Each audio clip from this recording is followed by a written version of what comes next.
I found this discussion really, really useful today, but obviously its usefulness needs to be transformed into action, and specifically what we do from here on in.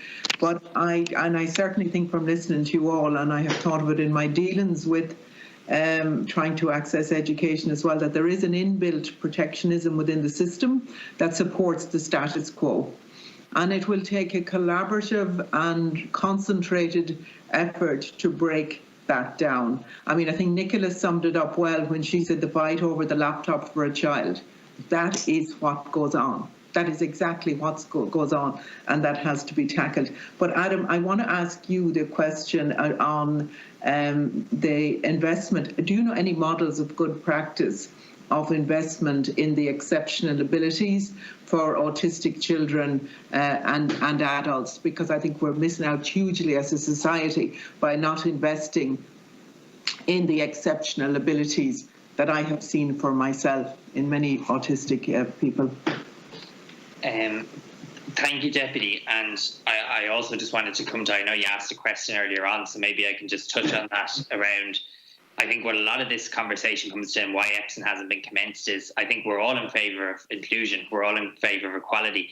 I think sometimes what isn't accepted in the concept of disability is that costs money, and if we're serious about it, we have to be willing to invest. I think representation is really important at all levels of the conversation, and it's been something of an afterthought to date. I think if we were to make one reform, if we were to put people with disabilities and their families and the key decision-making bodies in this area, we would see pretty rapid reform. And I think that's another thing we need to think about.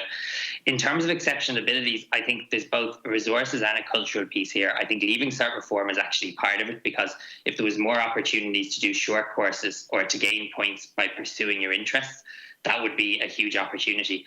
The most autism-friendly school in the world isn't inclusive of autistic people because there's scattered skill sets. So you have to be able to work to your strengths as opposed to fit within a system.